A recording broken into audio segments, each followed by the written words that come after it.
Megastar ఈ టైటిల్కి సరిగా సరిపోయే కటౌట్ ఎవరైనా ఉన్నారు అంటే అది ఒక్కరే, కొనిదెల శివశంకర వరప్రసాద్, మన మెగాస్టార్ చిరంజీవి. మన సినిమాల్లో చూపించినట్టు ఎవరి పేరు చెప్తే అన్న డైలాగ్ ఉంటుంది కదా, ఆ డైలాగ్ ఎవరికైనా పర్ఫెక్ట్ గా మ్యాచ్ అవుతుంది అంటే అది ఒక్క మెగాస్టార్ చిరంజీవికి మాత్రమే. 100 సంవత్సరాల టాలీవుడ్ చరిత్రలో ఇప్పటి వరకు 37 ఇండస్ట్రీ హిట్స్ ఉంటే అందులో టాపర్ ఆయనే.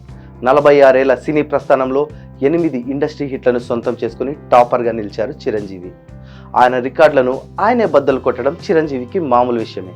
కమల్ హాసన్, రజనీకాంత్ వంటి నటులను, అందులోనూ తన శిష్యులను పెట్టుకొని కూడా తమిళ లెజెండరీ డైరెక్టర్ కె బాలచందర్ చిరంజీవిని హీరోగా పెట్టి తెలుగులో రుద్ర వీణ అనే సినిమా తీశాడంటేనే అర్థమవుతుంది ఆయన రేంజ్. ఒక సందర్భంలో కమల్ హాసన్, రజనీకాంత్, శివాజీ గణేశన్ ముగ్గురు కలిస్తే ఒక చిరంజీవి అని చెప్పారు బాలచందర్. 1992లో వచ్చిన ఒక మ్యాగజైన్లో బిగర్ దాన్ బచ్చన్ అని మెగాస్టార్ని సంబోధించారు. ఏకంగా బాలీవుడ్ షెహన్షా బిగ్ బి మన మెగాస్టార్ను కింగ్ ఆఫ్ ఇండియన్ సినిమా అన్న సందర్భాలు కూడా ఉన్నాయి. 40 ఏళ్ల పాటు టాలీవుడ్ని పరిపాలించిన మకుటం లేని మహారాజు మెగాస్టార్ చిరంజీవి. మరి అలాంటి మన మెగాస్టార్కు ఏమైంది? ఈరోజు మన ఇండస్ట్రీలో ఎంతమంది అయినా స్టార్లు ఉండొచ్చు, కానీ ఆ స్టార్ అనే పదం పుట్టిందే ఆయనతో.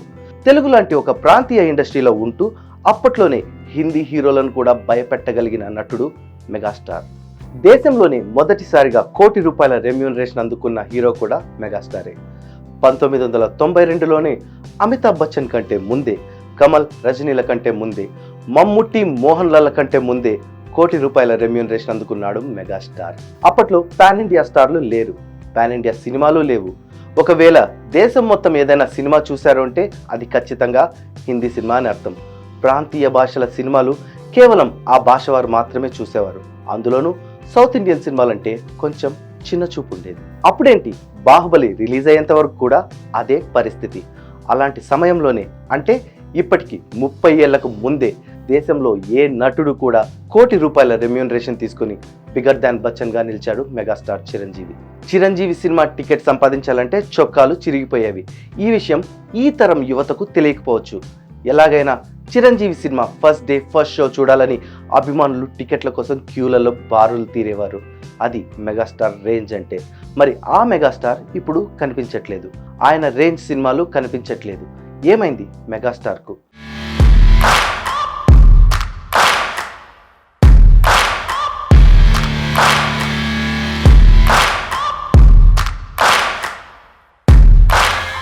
నలభై ఏళ్ళు తెలుగు సినిమాని ఏలిన మెగాస్టార్ ఇప్పుడెందుకు రీమేక్లపై పడ్డారు? అంటే ఒకప్పుడు చిరంజీవి రీమేక్లు చేయలేదని కాదు, అప్పట్లో కూడా చాలా రీమేక్లు చేశారు మెగాస్టార్. పసివాడి ప్రాణం, హిట్లర్, ఠాగూర్, శంకర్ దాదా ఎంబీబీఎస్ ఇలా అప్పట్లో కూడా రీమేక్లు చేశారు. కానీ ప్రతి పాత్రలో ఒక కొత్తదనం ఉండేది. అయితే ఇప్పుడున్న ఓటీటీ జనరేషన్లో ఇండియన్ లాంగ్వేజ్ సినిమాలు మాత్రమే కాదు, దేశంతో భాషతో సంబంధం లేకుండా అన్ని సినిమాలు చూసేస్తున్నారు ప్రేక్షకులు. ఈ రీమేక్స్ టాపిక్ గురించి ఆల్రెడీ ఈ వీడియోలో డిస్కస్ చేశాం, జస్ట్ హ్యావ్ ఎ లుక్. ఇలా ప్రతి ఒక్కరు ఇంట్లో కూర్చొని అన్ని భాషల్లో సినిమాలు చూడడం వల్ల రీమేక్స్ పై పెద్దగా ఇంట్రెస్ట్ చూపించలేకపోతున్నారు. ఇక దర్శకుల విషయానికి వస్తే ప్రతి ఒక్కరు మెగాస్టార్ సినిమాలను కేవలం ఆయన అభిమానులకు నచ్చేలా తెరకెక్కించాలి అనుకుంటున్నారు, కానీ ప్రేక్షకుల గురించి ఆలోచించట్లేదు. మెగాస్టార్ కెరీర్ బిగినింగ్ నుంచి క్యారెక్టర్స్ కు ప్రాధాన్యత ఇచ్చేవాళ్ళు.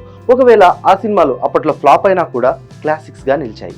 ఆయన చేసిన ప్రతి క్యారెక్టర్ కు ఒక అర్థం ఉండేది. అభిలాష, ఛాలెంజ్, ఖైదీ, కొండవీటి దొంగ, చంటబ్బాయ్, రుద్రవీణ, ఆపద్ బాంధవుడు, గ్యాంగ్ లీడర్, యముడికి మొగుడు, ఇలా చెప్పుకుంటూ పోతే ఎన్నో అద్భుతమైన సినిమాలు, మరెన్నో అద్భుతమైన క్యారెక్టర్లు. కానీ ప్రస్తుతానికి వేరే భాషలో హిట్ అయిన సినిమాను తీసుకొని ఆ సినిమాను ఆల్రెడీ ప్రేక్షకులు చూశారు అన్న క్లారిటీ ఉన్నప్పటికీ ఆ సినిమాలను రీమేక్ చేసి తెలుగులో రిలీజ్ చేస్తున్నారు. ఈ సినిమాలను మెగాస్టార్ అభిమానులు కూడా హిట్ చేస్తున్నారు. కానీ సినీ ప్రేమికుల పరిస్థితి ఏంటి? వాళ్ళందరూ ఆ పాత మెగాస్టార్ని మిస్ అవుతున్నారు. కొంతమంది చిరంజీవి అంటే డాన్స్ అండ్ ఫైట్స్ అని మాత్రమే అనుకుంటారు.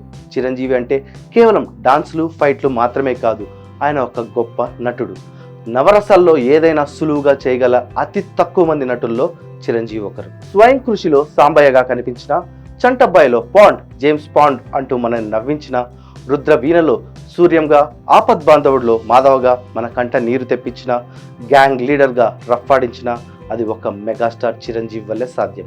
ఆ మెగాస్టార్ చిరంజీవిని మళ్ళీ చూడడం కోసం ప్రతి సినిమా అభిమాని వెయిట్ చేస్తున్నాడు. మళ్ళీ ఆ రోజులు వస్తాయని ఆశిస్తున్నారు. ఆ పాత చిరంజీవిని చూస్తే ఆ ఫీలింగ్ మామూలుగా ఉండదు.